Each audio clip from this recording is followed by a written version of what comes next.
6 o'clock on Monday, the 20th of January, 2020. Good evening and thank you for tuning in to the English edition of Ora News.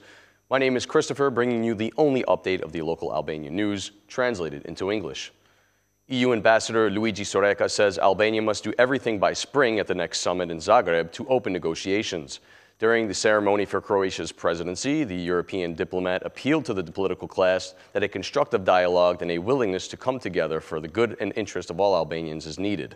We need constructive dialogue and a willingness to come together for the good and interest of all Albanians. This is a key issue for Albania's European future. There is not much time left to reach those other kilometers of stones needed for the spring. It would be a mistake for Albania if it did not focus on doing everything it could do as a country in the coming months to present itself fully prepared for the next meeting point, Soreka said. The priority for Albania should be efforts to convince all member states of the results of the reforms. For Albania, its presidency will be crucial. Following the Zagreb summit, the Commissioner will adopt its annual report, and the priority for Albania should be furthering efforts to persuade all member states, which means focusing on delivering reform results. At the top of the EU integration agenda should be the continuation of the establishment of key new judicial institutions, as well as the fully functioning constitutional court, the adoption of laws related to the protection of minorities, and the completion of electoral reform, along with the recommendations of the OSCE and the ODIHR. SP Parliamentary Group Chairman Lulzim Basha has spoken on the issue of lobbying for the DP. In a press release, Basha said that contracts have been published with Basha's signature on the official website of the U.S. Department of Justice. We all know that a few days ago, a court decision was issued that gave Basha impunity for a case that is as clear as day. The official website of the U.S. Department of Justice has published contracts bearing Basha's signature, his diplomatic passport number, and the amounts claimed by the lobbyists on behalf of Lulzim Basha from the DP. You should not ask me about these. My position is clear. Lulzim Basha had lied to the Albanian public. Basha said he had collected $500,000 from 100,000 Albanians in the U.S. and then said I had not paid for it. The judge said this was not paid. Luli says I paid. The judge says I didn't. And then one says the other has no contract. Asked about deleting material from the German newspaper Bild, Basha said, explain this issue to the newspaper. I tell you that there are some great world newspapers writing about this issue. I will post on Facebook any writing that puts a finger in this wound. It is in the honor of the DP, not Lulzim Basha, to explain why its name appears on the records of the U.S. Department of Justice for these respective amounts.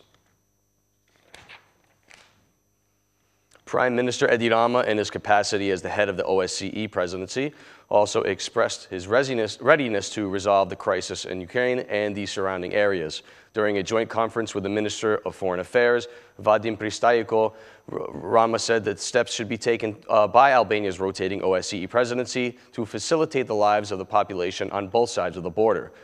It is no coincidence that my first visit to Ukraine, it reflects the great importance I attach to efforts to resolve the crisis in and around Ukraine. In my view, this remains the most pressing challenge to security and stability in Europe today. We will do our utmost to ensure that the OSCE is respected and adhered to, and we will encourage the full implementation of the Minsk agreements by supporting the efforts of the tripart group. What remains essential is people's lives and the difficulty they all face in conflict-afflicted areas. We will work hard to ensure that the shooting stops and a ceasefire is reached for the lives of the people there. This conflict continues to produce civilian casualties, which is unacceptable and should stop. Our goal is to ensure a complete and sustainable ceasefire.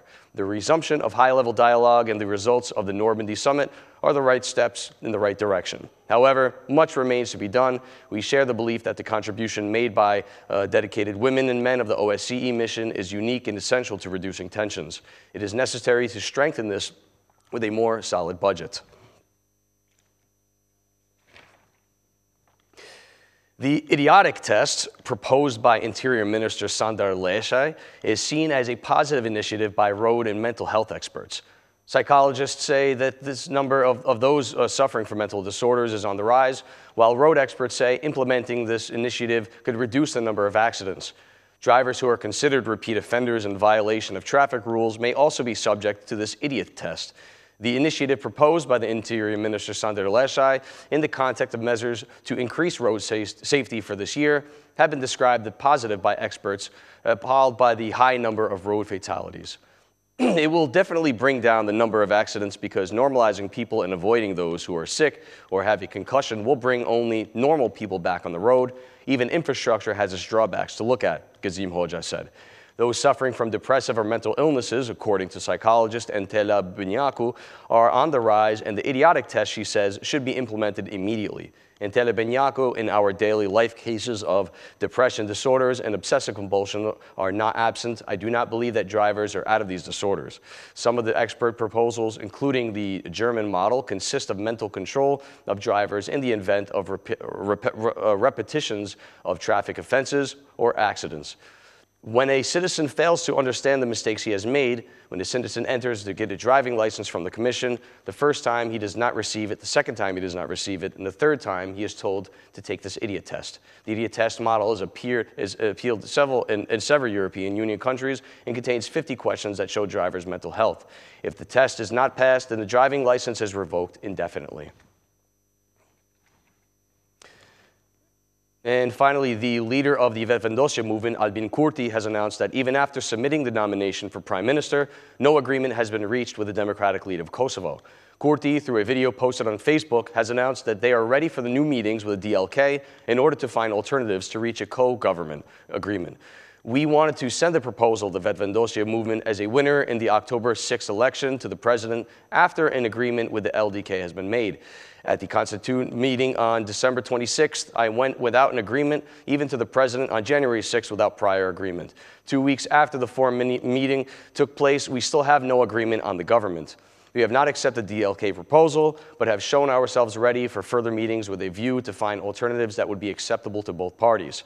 I believe we can go back and have the obligation to go back to the negotiating table, not to come out until a consensus is reached and our agreement is decided upon.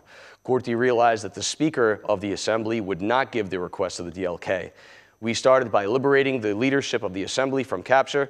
The Speaker who insulted and threatened others is no longer, and instead a new Speaker, Glauk Konjufsa, came into their place. I believe we should go back to the negotiating table. In the coming days, I will also meet the minorities for their input. And that's the news across the country today. Thank you for watching our English edition this evening, and be sure to join us again every Monday through Saturday at 6 p.m. for the latest news from Albania. Once again, on behalf of Ora News, thank you and good night.